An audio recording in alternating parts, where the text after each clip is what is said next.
All right. Good afternoon. My name is Deborah McIsaac, sales strategist for SkyTerra Technologies, and I would like to thank you for taking the time to join us for our Unmasking Cyber Threats webinar.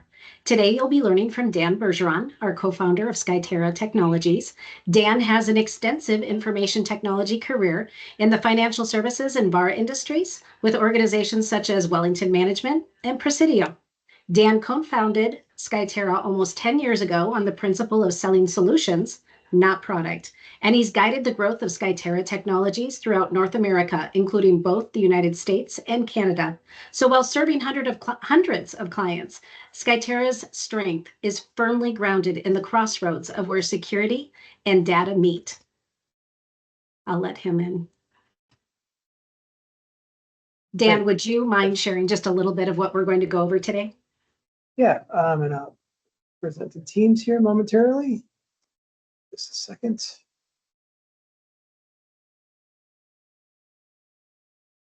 So what we're going to do is we're going to do a breakdown of a public event. We have a lot of customers who have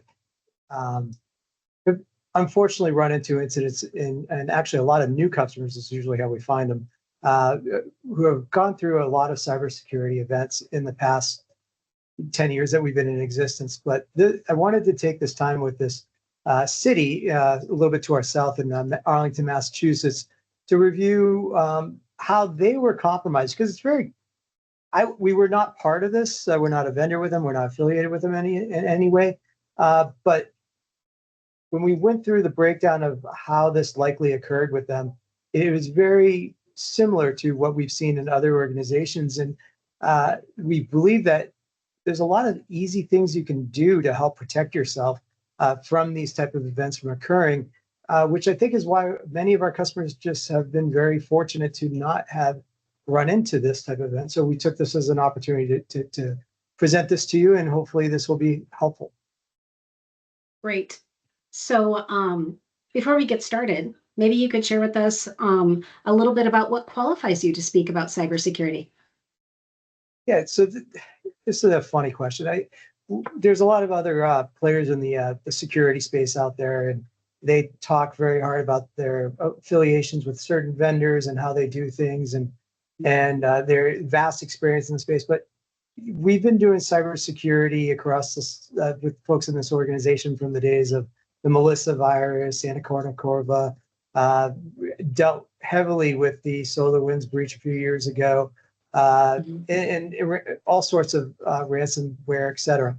And quite honestly, you really have to understand what you're doing in this space as far as protecting your environment and keeping up with the right technologies and working with the right individuals to be prepared. And what I think the difference is that SkyTerra and myself in particular, we've been involved with a lot of e-discovery, cybersecurity events in the years, and we take a little bit of a different approach to it, where we're not 100% reliant on any particular vendor, and we change vendors on occasion. We will recommend different vendors, and you may hear several mentioned during this call, but it's not because we're pitching anything specific. It's because, quite honestly, for these type of scenarios at this time, there are solutions that are at the ready that help you protect your environment. So I know Deborah's going to go through and talk a little bit of the rules of engagement here, and I'll pass it back to her.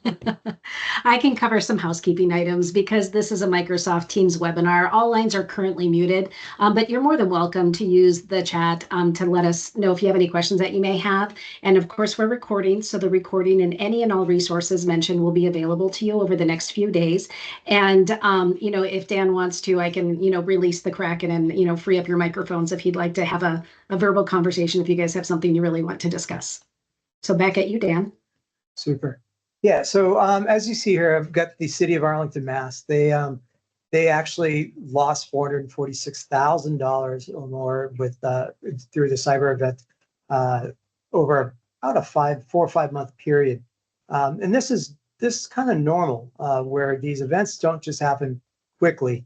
There are things that the cyber criminals will sit there dormant, whether it's ransomware, which we can go through another webinar, where you will find that the software is sitting there on your servers for months and months and months and months, corrupting your backups as well. In this particular case, what we believe occurred was there were some parties who were communicating with vendors between vendors, different parts of the city, between the school and the town, as well as those in the accounting area. So what they were doing is sitting there dormant, likely were brought in through an email lure or a website where that they were, it could have been anything, where that they could have clicked on a link and said, you should click on this to validate that your password is expired, or click on this to validate this, or look at that. And what ends up happening is the social engineering is tied to that organization, and they're likely going in and trying to target that individual.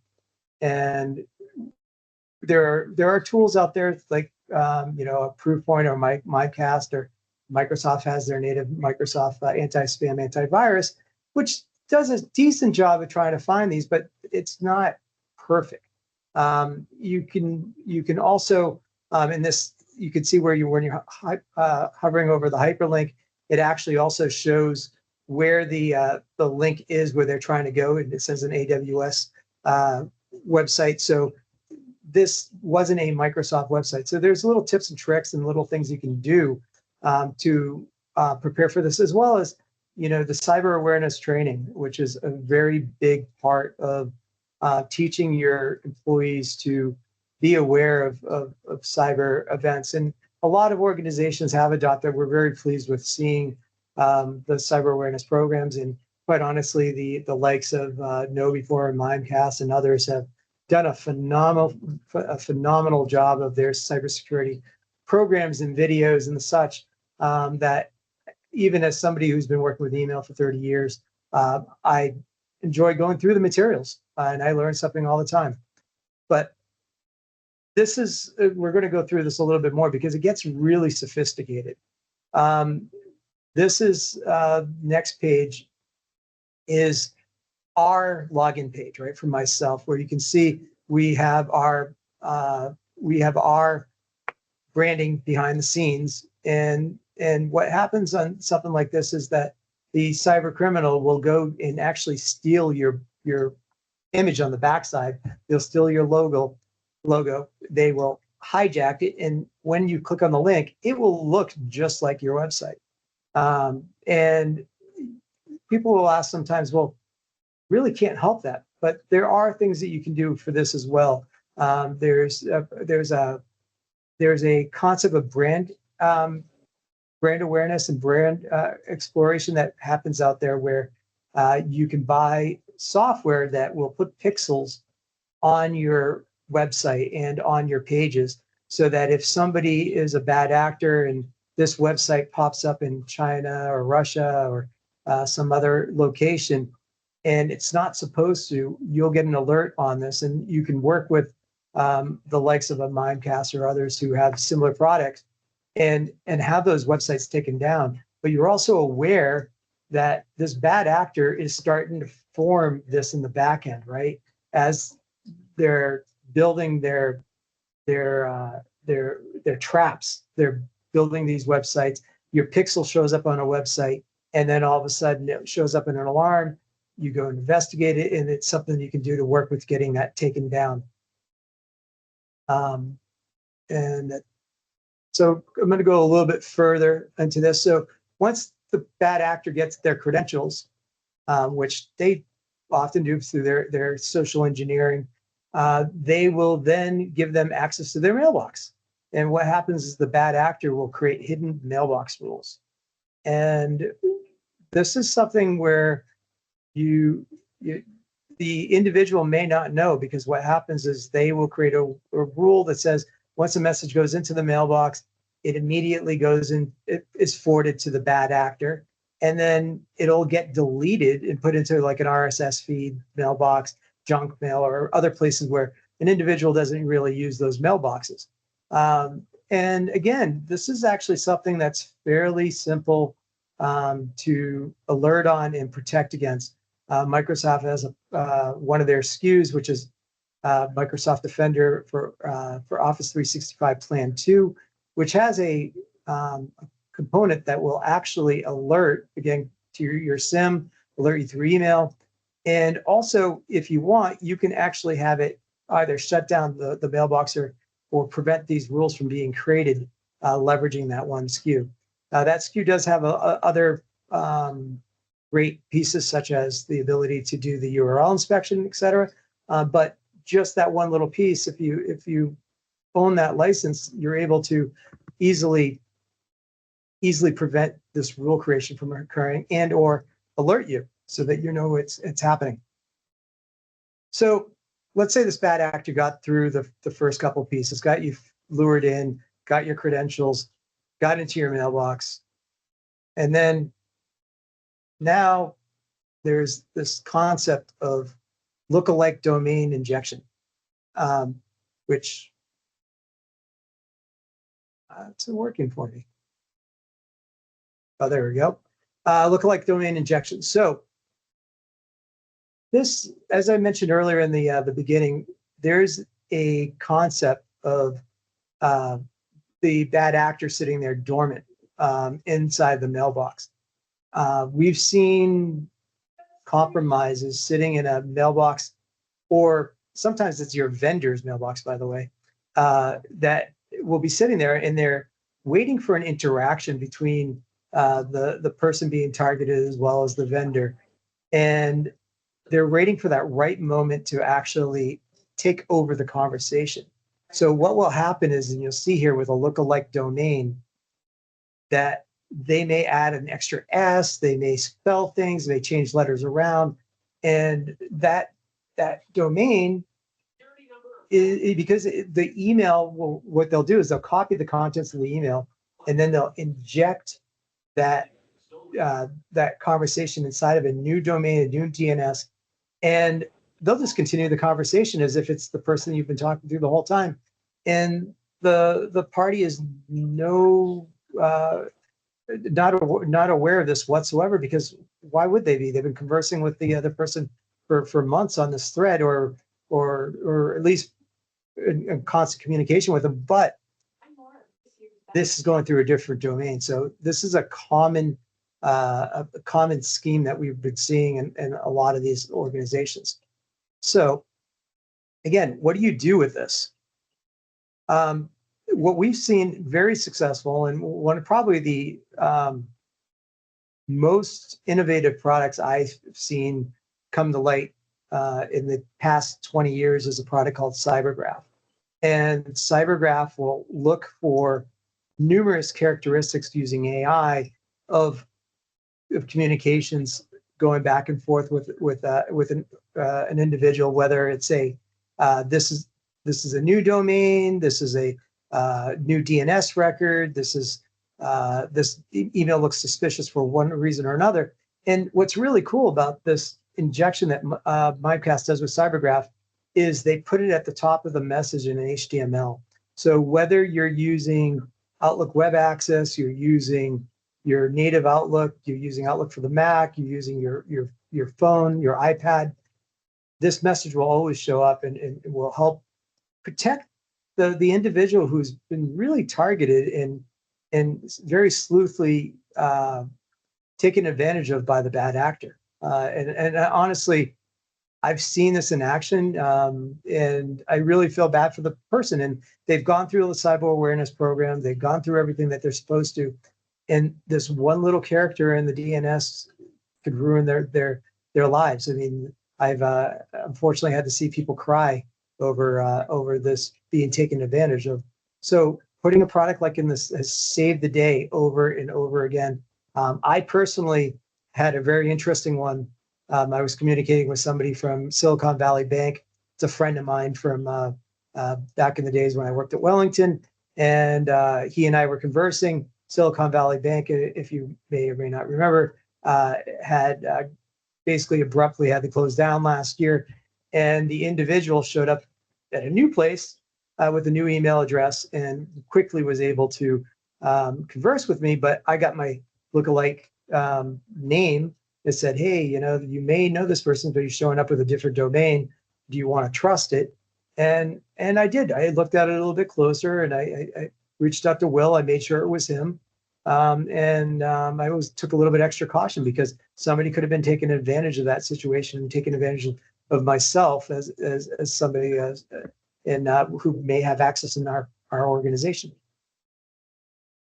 So what's interesting is there are a lot of different tools that are available to you to help protect you from such an event. And I really do think that, I looked at this event, and when it was coming out, it was kind of funny. It almost seemed to me that they were blaming Microsoft because it was the email environment sat on Microsoft. But honestly, the old adage is, don't blame a workman for not using his tools correctly, right? And because it's not the tools, it's the workman. You can't really blame them for that. And if you have to make sure that you have you think through your environment, you have to have the right people, the right places, the right training to get these things done. So Dan, you had just mentioned that you can't really blame the workman. A good workman doesn't blame the tools, right? And so if you do have issues that come about like that with like CrowdStrike and SolarWinds breaches, like from several years ago, what do you think about that? So that's, I kind of knew this come up because we've been talking about it a lot internally, and I have we at SkyTerra, we kind of take the high road on these kind of things, right? Because the reality is, yeah, SolarWinds was a true breach, right? Where that they had an OAuth hijacking, and they were getting intercepted, and we actually were able to identify some areas in the Microsoft ecosystem that were penetrated, and worked with Microsoft to highlight it in the Visual Studio side, and then we quickly mitigated it. But it's a good product. It's a good solution. Everybody is going to have their day where they're going to find that they're going to be in trouble. And CrowdStrike is a great example of this. Granted, it wasn't. Maybe it was. Who knows? We'll see what history looks like in the next couple of weeks. But it looks at this time that they had some bad code. The bad code was released, and they basically ended up with blue screens of death. But if you were to ask me a couple of months ago, would I recommend CrowdStrike? You weren't going to get fired for buying CrowdStrike a few months ago, right? It was the Lamborghini of the solutions, and you know what? There are some people who are having some difficulties with that decision today, but it's a very good product, and they've made some mistakes. And we will have customers who take a solution that we recommend someday, and they will also find that there'll be a problem. Another one that's been in the news recently is the KnowBe4. KnowBe4 is a cyber awareness product that we heavily recommend and nurture, and we have managed services around. And they were very fortunate.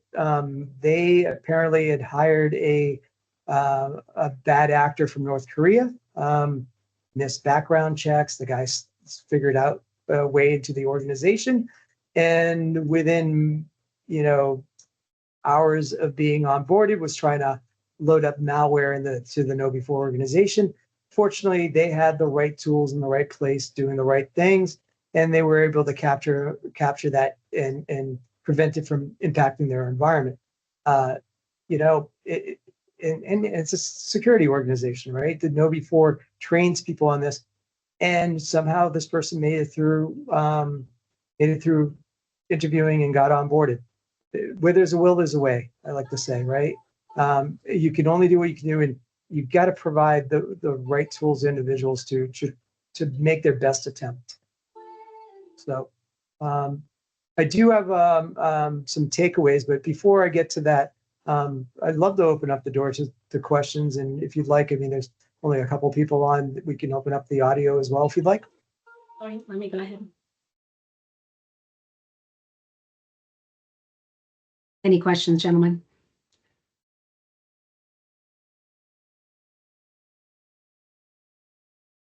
Sounds like you've covered everything, Dan.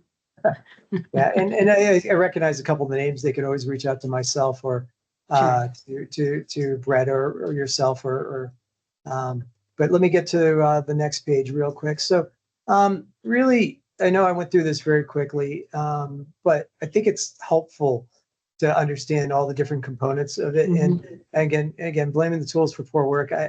I am carpenter by trade and on the weekends, I guess, and I take pride in my work. But I think cybersecurity awareness is top of mind to me. Without doing that, you can't blame the individuals for not knowing what they're doing. And hopefully, the cybersecurity awareness programs have matured greatly in the nurturing we do, in the hand-holding we do for organizations. I think the proof is in the pudding. Our existing managed clients who are on those programs, knock on wood, have been very lucky so far. We're not going to go further than that. I don't want to jinx ourselves. The brand protection tools.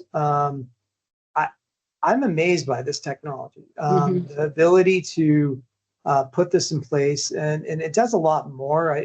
I used it for purposes of somebody trying to steal our login site because back in the day, SkyTerra was one of the first ones to enforce and any onboarding that we would do, the branding and the such. But there's recommendations now that that's just a false sense of safety, because somebody could just copy it and make it look like it's your environment. So now they just put in their credentials.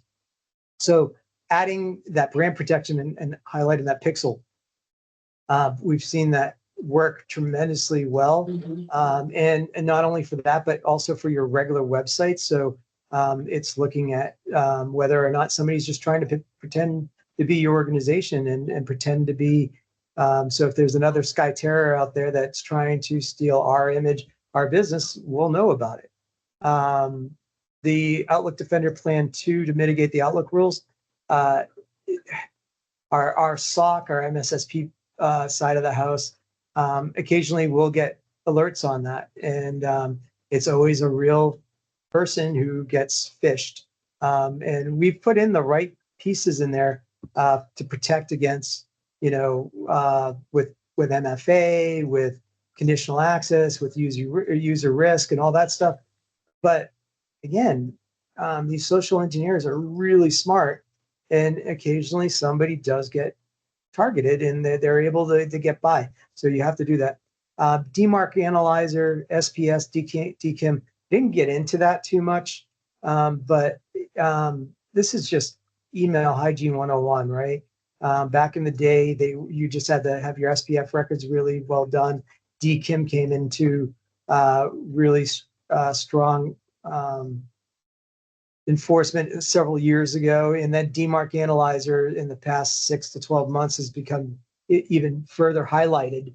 And what we're finding is that is also helping out with preventing such hijacking of solutions and such. So we've been doing a lot on the DMARC analyzer side. I think we're probably doing almost one a week these days. CyberGraph has been part of our portfolio for at least 2 or 3 years. Every time we do a deployment, we recommend it. It's a no-brainer. The amount of positive kudos we get after deployment of CyberGraph, it's probably the easiest win of any solution that we have in our organization. And we have, don't forget cyber insurance. I didn't talk about this much. It's an interesting discussion. I love people have questions about cyber insurance. I don't think organizations understand what cyber insurance really means to them. It's not just about having a compromised account. When you're in a cyber insurance event, having it done right and having it managed right is huge. You need to be able to go through and have everything fully documented and such. But our part, honestly, granted it may take, 15, 30, $45,000 to go through and do an investigation and remediation and mitigation. And we work with the insurance companies really well. But what I don't think people realize is that a lot of times it's your vendors who are the ones that get compromised. So this event that I just talked about, it could be one of your vendors, and they may not have cyber insurance. Your insurance is kind of covering for their lack of insurance as well. And you also don't know what your vendors are doing. This is not for today's discussion, but we're doing a tremendous amount on the vendor risk side of the house and ensuring that your vendors and yourself are actually meeting the right appropriate levels of risk. For example, for ourselves, we're SOC 2 compliant. We have a tremendous amount of insurance in the event that something does happen. I don't think people look at their vendors and ask those type of questions. I know this because we're not asked that often, which is shocking to me. I think we're asked probably 1 out of 25, 30 clients about asking whether or not we're SOC 2 or proof of insurance. And quite honestly, that's kind of sad. We should be asked that pretty much with every customer, because if we're exposed, you're exposed. I'm working with a company right now that may have been exposed from their existing MSP. It's not for sure yet, but the reality is it doesn't look good. We're helping mitigate their issues, and I'm happy to be a lifeline. And this is really where I'm going to finish this up is, do have that trusted lifeline in place for any event. If you don't have that lifeline, you're going to find yourself flailing and not being prepared. That's actually a lesson that I personally have taken from how we're going to improve our organization and how we're moving forward. And I'll get that in a second. I'm just going to hold off and ask if anybody has any questions again, or Deborah, if you have questions. I just really love your point about a vendor risk situation, because insider risk is becoming such a trend in the information I've been researching, but I don't think people are looking at the peripherals. And, if you are attached to those organizations, then you're still at risk too. It'd be interesting to see like a checklist of like, what are the questions you ask your vendors just to make sure you're making proper choices, because it's a weak link. Yeah. Your vendors are easy way into the organization, and we take that very seriously because we see it all the time. Again, I've been involved with several of our customers who have been exposed to their vendors, and it's easy for us to prove because we can see it. But the reality is, I think it's not taken as seriously today. It takes one event, and happy to talk to some organizations about that. So Dan, I have another question. As you look at these top things and take away, you have several different types of technology. Do you recommend to, ad hoc the technology, or is this the secret sauce recipe that you think every organization should consider and bring them all in? So this type of event that the city of Arlington went through, I've been seeing this type of event for probably 4 to 5 years. And it doesn't have to be these exact products, right? Again, I've always said that you got to use the right products. You may already own some similar products. Maybe they fit, maybe they don't. We've been very good about working with organizations and drawing up a roadmap and a pragmatic solution for them, because but I do think that you need to have all this in place right now. It's not if, but when, because they're getting more sophisticated, and now they're really going after the smaller businesses and the such, more so than the big businesses, because the smaller businesses are more trusting. So if I'm talking to one of my customers and all of a sudden somebody were to take over my account, I'm pretty sure they would take my email, my word, and say, yeah, Paul, I want to send over this link. This is something that's going to help you out. Well, I theoretically as a trusted vendor, and they would take it. So putting these type of tools in place will help from having your vendor being leveraged as a tool for cybersecurity, right? And I think we use all these. There's not one here that we don't use, and it's been extremely helpful. Like I said, I've seen it time and time again. Well, and I always think, it's not just email. Sometimes it's texting and they want you to go get Target gift cards. So Yeah, no, that never happens, right? it never So happens. And that would never happen to me ever. yeah, so but Yeah, yeah, this is wonderful. So, in other words, if you are a current customer of SkyTerra and you're going through these top takeaways, ask yourself if you're using these products, and if not, we're more than happy to talk to you about how to fill in those gaps. But if you're new to SkyTerra, then this is something that we'd be happy to discuss with you and kind of walk you through the process of what we do to batten down your hatches and just make sure you are secure and a little more protected. Like you said, number one, the most important thing is making sure your employees are trained, because that's your first line of defense. And then try to get all the other stuff in the background done as well. yeah. And so one last parting point is that I'm I've been working with the team and building a repository of cyber ready event materials for our clients. So we haven't contacted anybody on any of these. This is just an example, but even if you're just a licensing customer, we're going to be reaching out over the next couple of months and walking through number one, how you can look up events in your environment. Number two, we want to give you, this is an example of one of the emails or Word documents or PDFs that you'll receive, but there's a series of 4 or 5 of them of, how to respond to a compromised email account. And there'll be another one for ransomware, insider risk, et cetera. And we'll provide those to you. The reason we want to provide them to you is because, yes, we want to be your lifeline. But what I find happens the most is that at the moment, you'll have somebody screaming and say, I think there's something funny going on in my email box. I want you to be able to go in and say, all right, I'm going to call up my lifeline, which may be SkyTerra, maybe another competitor or whatever.